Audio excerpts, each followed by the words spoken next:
Hi everyone, welcome to this session on scaling real-time machine learning at Chime. I'm Peeyush, and today I will be co-presenting with Akshay. Both of us are lead software engineers in the machine learning platform team at Chime. In terms of agenda for this session, we will start by talking about what Chime is and what we do. Next, we will talk about our first real-time model, what we built, the problems that we faced, and how the journey went. And finally, we will talk about scaling real-time machine learning at Chime. Starting with the first topic, what's Chime and what we do? So over 75% of Americans rely on their next paycheck to make ends meet. And Chime's mission is to help our members achieve financial peace of mind.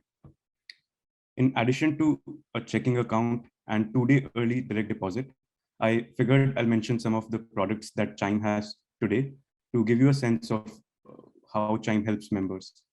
The first product, SpotMe, Chime spots members up to $200 on debit card purchases and cash withdrawals with no overdraft fees.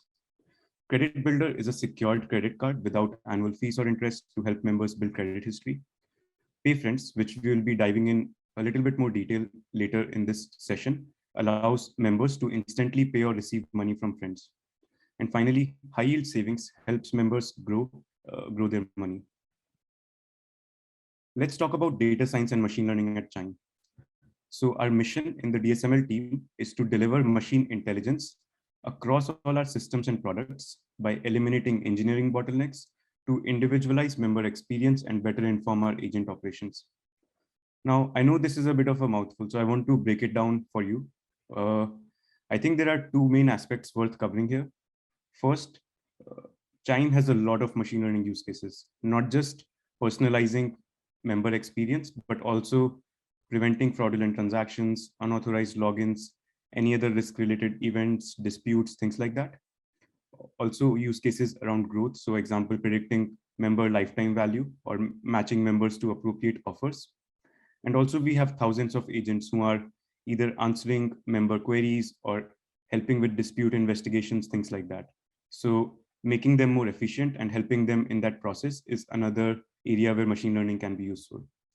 And so given all these different big variety of machine learning use cases, we do want to eliminate engineering bottlenecks and make sure that we are able to support hundreds of use cases going forward. So this slide talks about how we approach machine learning use cases at Chime. And I think it's pretty standard even across the industry. The most common use case is the batch use case, where you can think of it as the most common use cases being training and batch inference pipelines. Here, pipeline is operating on batches of historical events. For example, we might be trying to, let's say, on a weekly basis, identify each member's lifetime value or trying to predict when a member might stop using Chime, things like that. Some of the signs that you need this approach. So all the data to run pipeline is available in the data warehouse, and we can tolerate minutes of latency. In the moment information has very limited use.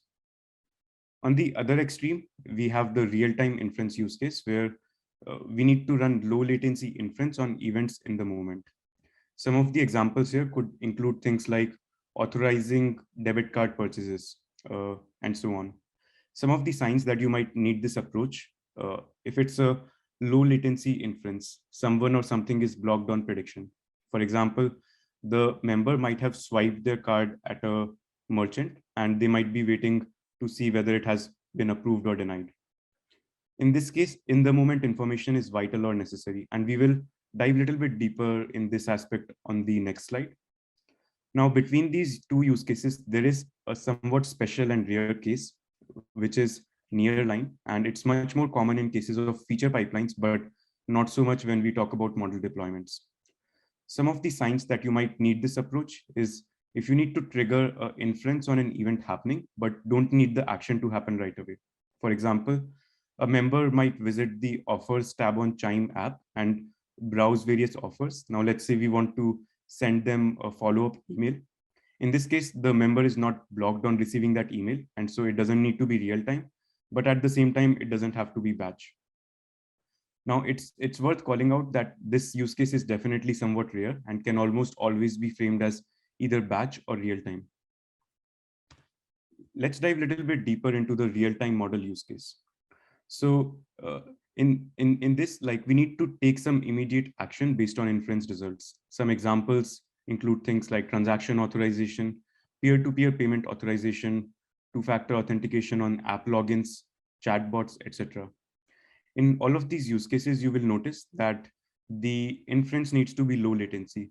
Someone or something is waiting for it. For example, the member might be waiting to see their balance after the app login, or they might have sent a question on chatbot and they're looking to get a response back. Similarly, they might have sent money to their friend and they're looking to see confirmation whether the payment has gone through, and so on. The other common aspect for all of these examples is that in the moment information is vital or necessary. For example, in case of transaction authorization, we need to know the transaction amount, the merchant details, where the transaction is happening, whether it's online or in store, and so on. Similarly, in case of peer-to-peer payment, we might want to know the IP address, device information, things like that.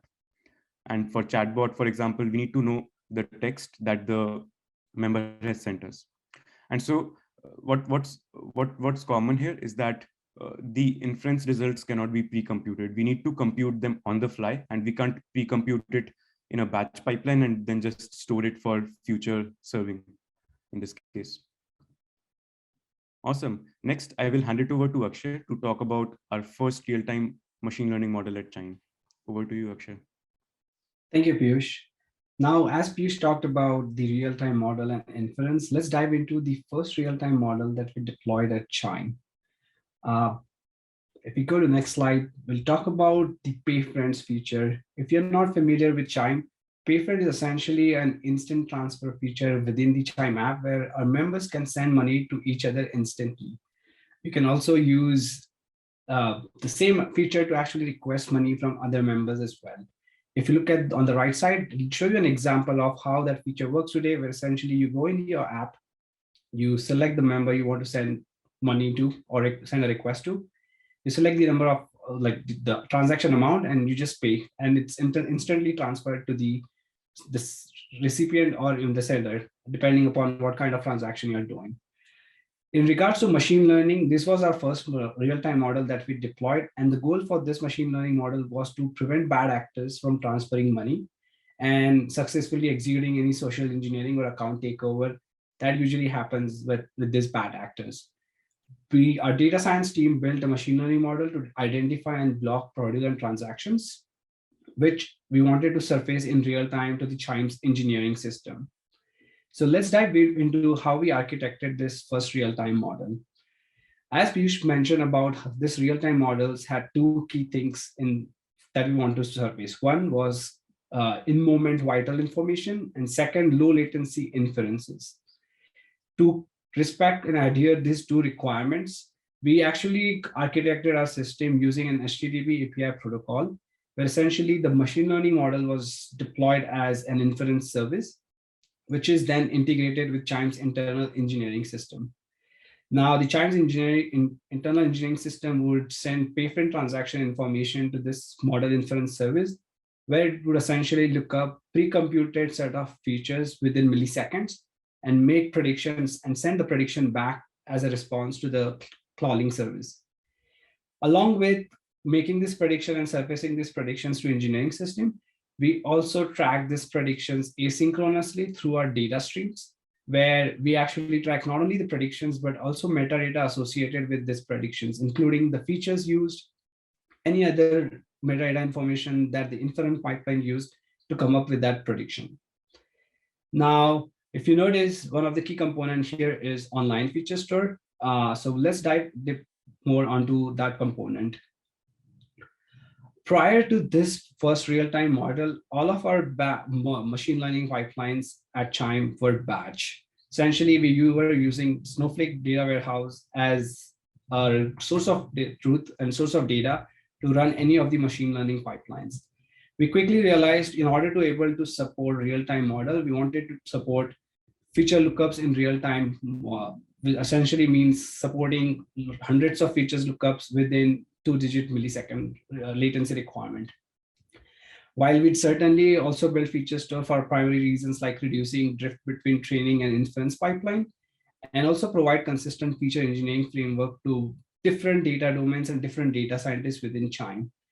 The major primary reason when we kicked off this project was actually the feature lookup and doing it in within milliseconds.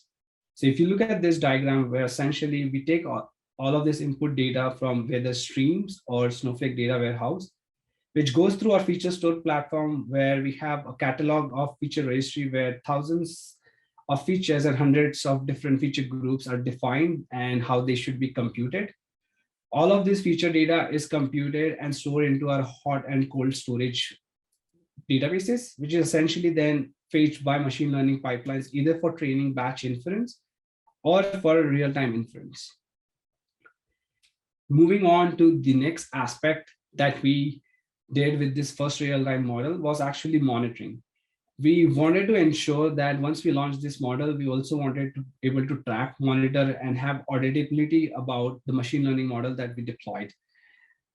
Some of the key reasons for this was enabling transparency, ability to answer questions like why we made these predictions, what data led to make these predictions. And on top of that, we also wanted to create rules and policies. That's why we put a lot of emphasis on monitoring aspects for this machine learning model. And let's dive deep into the monitoring. One of the key component and critical feature we wanted within our monitoring stack was instrumentation. The goal with instrumentation was we wanted to break down the inference pipeline step by step so that we can capture what are the different steps involved within the inference pipeline and how much time individual steps take. For instance, if you look at this diagram, we are tracking total time taken by feature store operations, time for making the data pre-processing, and as well as predicting the probability of the event. We use this instrumentation detail to actually optimize some of these layers. For instance, we realized that our feature store operations were taking longer than usual. And we actually ended up implementing like some notion of heartbeat, as well as reusing a lot of connections to make sure our caches are warm and we can make this feature fetch queries within 2-digit millisecond latency for P95.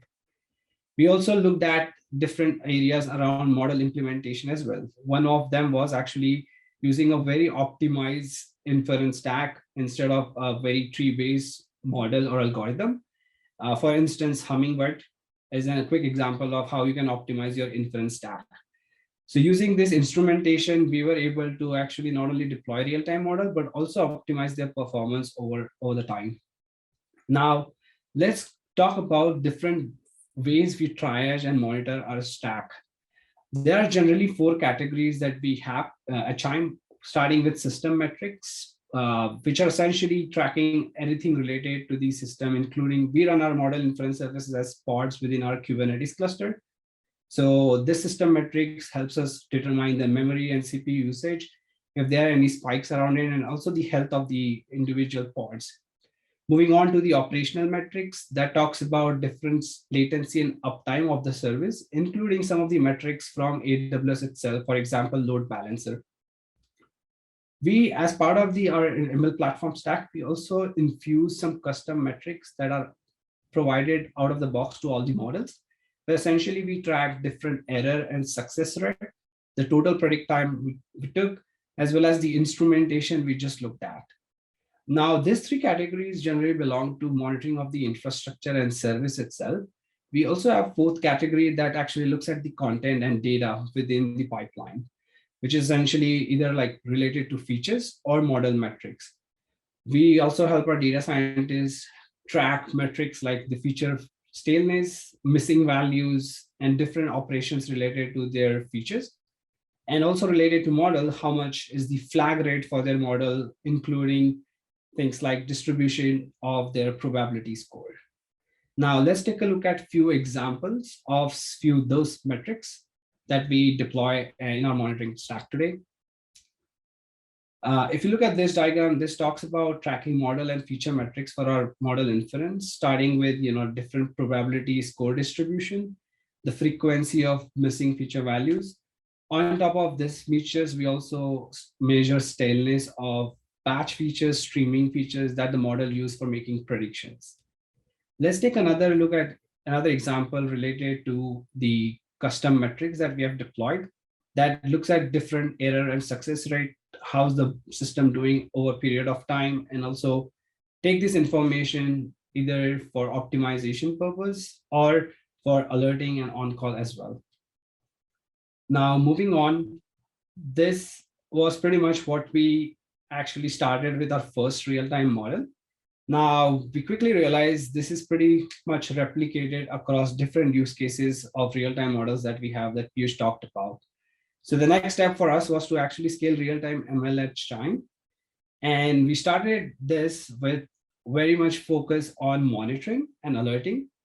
We wanted to ensure that we are not creating these dashboards and metrics per model like manually using UI. We wanted to ensure our observability stack is resilient, is pretty much replicated and modularized. We use anomaly detection in our monitoring metrics. This helps us scale our pods. This also helps us scale different areas of components within our stack that we use for inference. We also wanted to standardize monitoring and alerting, which we do today across multiple ML models using infrastructure as code. That also includes all of the monitoring observability stack is also part of the code itself. We use this approach to provide metrics and dashboards out of the box to data scientists. So when they use this system and platform that we have for self-server deployment, all of this monitoring stack also comes out of the box with that platform.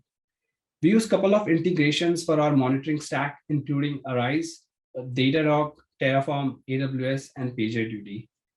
Now I'd like to hand over to Peeyush to talk about how we scale our development and deployment approach. Yep. Thanks, Akshay. Yeah, so I guess next I will like to talk a little bit more about how we try to scale our development process from going from one real-time model in production to hundreds of models in production. And I think to set some more context for this, the first time that we were building and integrating these models to production, we saw that there is a lot of one-off work that we need to do as ML platform team for each new model that needs to be deployed to production. For example, we need to understand the data scientist code implementation, containerize it, set up the serving stack, implement CI/CD, monitoring, logging, things like that. And all these can be pretty time consuming and can take sometimes even months, depending on what other projects the team might be working on. Clearly, this is not scalable for us as we think about all the hundreds of use cases that we have. So we built a Python package, which provides a standardized way of building model containers and pipelines. Essentially, the entire DSML team and mostly the ML platform team, we would contribute to this package, which will be shipped to our package repository, and it will be available for integration with all the models. Now here I'm highlighting how a data scientist might interact with this. They would typically be working in their model repo and writing the code for data preparation, training, inference, things like that. And they would be importing this build tools package to bring in all of the common functionality that ML platform wants to provide for this model. Also, we need to add some standardization here so that the code is automatically built into a Docker image that can be checked into AWS ECR registry, things like that. So we set up some of those interfaces, things like that, as part of the build tools platform package. Now, this has helped us in a couple of ways. Firstly, as I was mentioning, we are sharing code that's common across models. So we are not repeating ourselves, which, for example, we are sharing things like creating MLP interface compatible model images, HTTP request handling, etc. It also makes managing codes easier for us. For example, we might want to add some changes to, let's say, like optimizations to the HTTP inference stack. We don't have to go to all of the model repos and do it individually. We can pretty much do all those optimizations in build tools and automatically upgrade the build tools version in the models that it is integrated with. The second advantage that we got from this approach was the code now is much more modular and structured. And so any data scientist can go and look at any model's code base and understand what's happening for generating data, for creating the standardized pipelines around training, hyperparameter tuning, batch inference, real-time serving, and so on. Also, it brings in a lot of the MLP common metrics that Akshay was talking about around logging, monitoring, error handling, and so on. So the code that data scientists are writing is sort of production ready out of the box.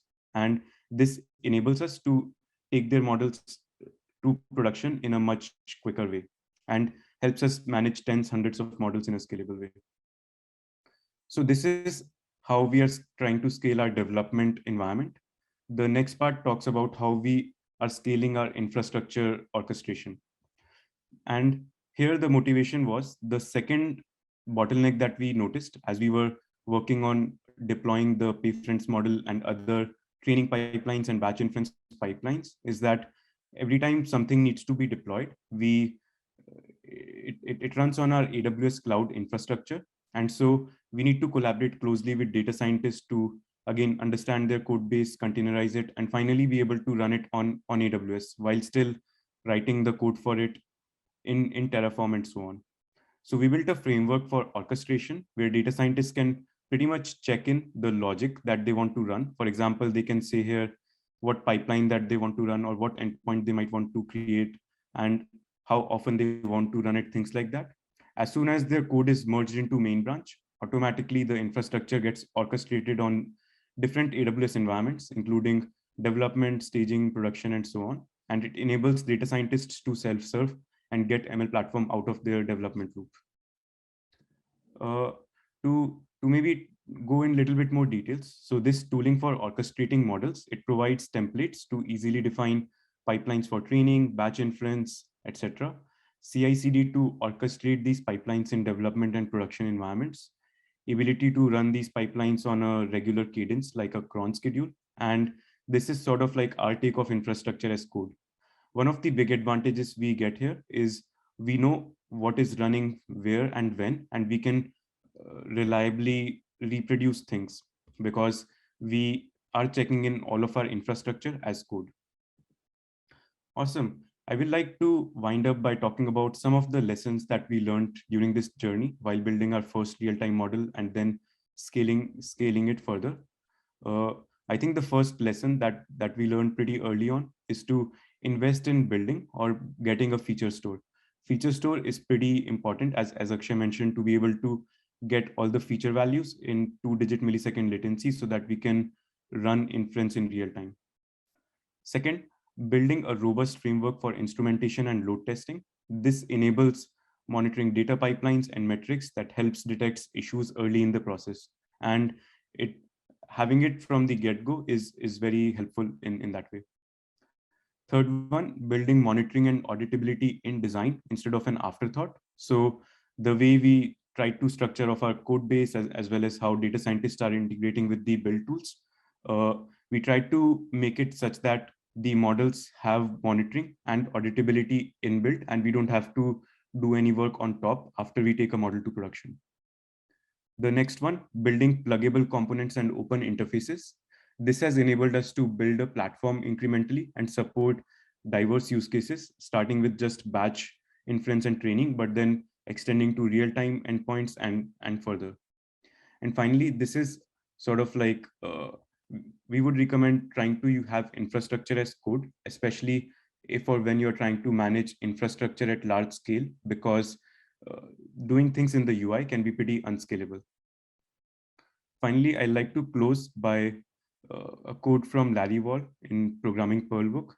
Easy things should be easy and hard things should be possible. And I think this is a pretty good North Star for any platform team to have as they try to scale machine learning.